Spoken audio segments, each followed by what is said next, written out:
വചനയാത്ര ഉൽപ്പത്തി 29 അധ്യായം. ലാബാന്റെ വീട്ടിൽ യാക്കോബ് യാത്ര തുടർന്നു. കിഴക്കുള്ളവരുടെ ദേശത്ത് അവൻ എത്തിച്ചേർന്നു. അവിടെ വയലിൽ ഒരു കിണർ കണ്ടു. അതിനു ചുറ്റും 3 ആട്ടിൻപറ്റങ്ങളും. ആ കിണറ്റിൽ നിന്നാണ് ആടുകൾക്കെല്ലാം വെള്ളം കൊടുത്തിരുന്നത്. വലിയൊരു കല്ലുകൊണ്ട് കിണർ മൂടിയിരുന്നു. ആട്ടിൻപറ്റങ്ങളെല്ലാം എത്തിച്ചേരുമ്പോൾ അവർ കിണറ്റുവക്കത്തു നിന്ന് കല്ല് ഉരുട്ടിമാറ്റി ആടുകൾക്ക് വെള്ളം കൊടുക്കും. അത് കഴിഞ്ഞ് കല്ല് ഉരുട്ടിവെച്ചു കിണർ അടയ്ക്കുകയും ചെയ്യും. യാക്കോബ് അവരോട് ചോദിച്ചു, സഹോദരന്മാരെ, നിങ്ങൾ എവിടെ നിന്ന് വരുന്നു? ഹാരാനിൽ നിന്ന് എന്ന് അവർ മറുപടി പറഞ്ഞു. അവൻ വീണ്ടും ചോദിച്ചു, നിങ്ങൾ നാഹോറിൻ്റെ മകൻ ലാബാനെ അറിയുമോ? അറിയും എന്ന് അവർ പറഞ്ഞു. അവന് സുഖമാണോ? അവർ ചോദിച്ചു. അതെ, അവർ പറഞ്ഞു. ഇതാ അവൻ്റെ മകൾ റാഹേൽ ആടുകളുമായി വരുന്നു.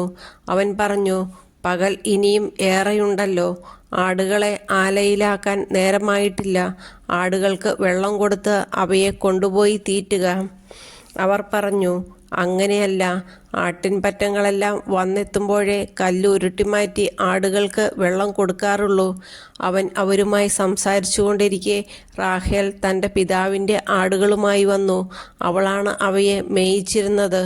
തൻ്റെ മാതൃ സഹോദരനായ ലാബാൻ്റെ മകൾ റാഹേലിനെയും അവൻ്റെ ആടുകളെയും കണ്ടപ്പോൾ യാക്കോബ് ചെന്ന് കിണർ മൂടിയിരുന്ന കല്ല് ഉരുട്ടിമാറ്റുകയും ലാബാൻ്റെ ആടുകൾക്ക് വെള്ളം കൊടുക്കുകയും ചെയ്തു.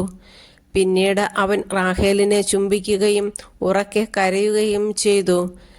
താൻ അവളുടെ പിതാവിൻ്റെ ബന്ധുവും റെബേക്കായുടെ മകനുമാണെന്ന് യാക്കോബ് അവളോട് പറഞ്ഞു.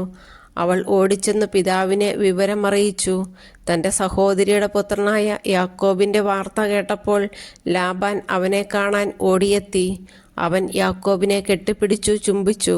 വീട്ടിലേക്ക് കൂട്ടിക്കൊണ്ടുപോയി. യാക്കോബ് വിവരങ്ങളെല്ലാം ലാബാനോട് പറഞ്ഞു. ലാബാൻ പറഞ്ഞു, എൻ്റെ അസ്ഥിയും മാംസവും തന്നെയാണ് നീ. 1 മാസം യാക്കോബ് അവൻ്റെ കൂടെ പാർത്തു. യാക്കോബിൻ്റെ വിവാഹം.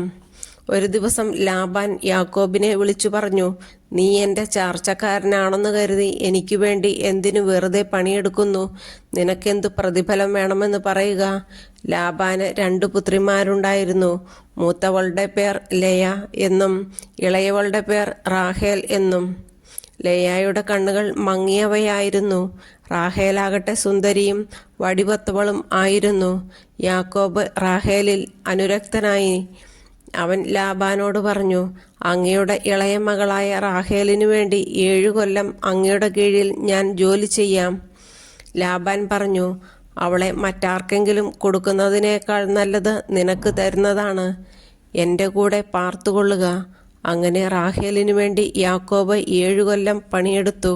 അവളോടുള്ള സ്നേഹം മൂലം ആ വർഷങ്ങൾ ഏതാനും നാളുകളായേ അവന് തോന്നിയുള്ളൂ. യാക്കോബ് ലാബാനോട് പറഞ്ഞു, പറഞ്ഞിരുന്ന സമയം പൂർത്തിയായി. എനിക്കെൻ്റെ ഭാര്യയെ തരിക. ഞാൻ അവളോട് ചേരട്ടെ. ലാബാൻ നാട്ടിലുള്ളവരെയെല്ലാം വിളിച്ചുകൂട്ടി ഒരു വിരുന്ന് നടത്തി. രാത്രിയായപ്പോൾ അവൻ തൻ്റെ മകൾ ലെയായെ യാക്കോബിൻ്റെ അടുത്തേക്ക് കൊണ്ടുചെന്നു. അവൻ അവളോടുകൂടെ ശയിച്ചു. ലാബാൻ ലെയായ്ക്ക് പരിചാരികയായി തൻ്റെ അടിമയായ സിൽഫായെ കൊടുത്തു. നേരം വെളുത്തപ്പോൾ ലെയയാണ് തനിക്ക് ലഭിച്ചതെന്ന് അവൻ മനസ്സിലാക്കി. അവൻ ലാബാനോട് പറഞ്ഞു, എന്താണ് അങ്ങ് ഈ ചെയ്തത്? റാഹേലിനു വേണ്ടിയല്ലേ ഞാൻ പണിയെടുത്തത്? എന്നെ ചതിച്ചത് എന്തിന്? ലാബാൻ പറഞ്ഞു, മൂത്തവൾ നിൽക്കെ ഇളയവളെ പറഞ്ഞയക്കുക ഞങ്ങളുടെ നാട്ടിൽ പതിവില്ല. ഇവളുടെ വിവാഹവാരം പൂർത്തിയാകട്ടെ. അതിനുശേഷം ഇളയവളെയും നിനക്ക് തരാം. 7 വർഷത്തേക്ക് കൂടി നീ എനിക്കു വേണ്ടി വേല ചെയ്യണം. യാക്കോബ് സമ്മതിച്ചു. വിവാഹവാരം പൂർത്തിയായപ്പോൾ ലാബാൻ തൻ്റെ മകളായ റാഹേലിനെയും അവന് ഭാര്യയായി നൽകി. യാക്കോബ് റാഹേലിൻ്റെ കൂടെയും ശയിച്ചു. അവൻ ലെയായേക്കാൾ കൂടുതൽ റാഹേലിനെ സ്നേഹിച്ചു. 7 വർഷം കൂടി അവൻ ലാബാൻ്റെ വീട്ടിൽ വേല ചെയ്തു. യാക്കോബിൻ്റെ മക്കൾ. ലെയ അവഗണിക്കപ്പെടുന്നതായി കർത്താവ് കണ്ടു. അവിടുന്ന് അവൾക്ക് ഗർഭധാരണ ശക്തി നൽകി. റാഹേലാകട്ടെ വന്ധ്യയായിരുന്നു. ലെയ ഗർഭം ധരിച്ച് ഒരു പുത്രനെ പ്രസവിച്ചു. അവൾ അവന് റൂബൻ എന്നു പേരിട്ടു. കാരണം കർത്താവ് എൻ്റെ കഷ്ടപ്പാട് കണ്ടിരിക്കുന്നു. ഇനി എൻ്റെ ഭർത്താവ് എന്നെ സ്നേഹിക്കും എന്ന് അവൾ പറഞ്ഞു. അവൾ വീണ്ടും ഗർഭം ധരിച്ച ഒരു പുത്രനെ പ്രസവിച്ചു. അവൾ പറഞ്ഞു, ഞാൻ അവഗണിക്കപ്പെടുന്നെന്നറിഞ്ഞ കർത്താവ് എനിക്ക് ഇവനെ കൂടി നൽകിയിരിക്കുന്നു. അവൾ അവന് ശിമയോൻ എന്ന് പേരിട്ടു. അവൾ പിന്നെയും ഗർഭിണിയായി ഒരു മകനെ പ്രസവിച്ചു.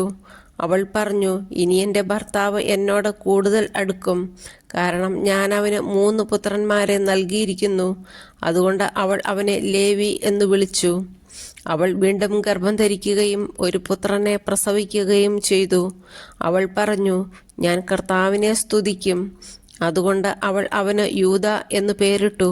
പിന്നീട് കുറെ കാലത്തേക്ക് അവൾ പ്രസവിച്ചില്ല.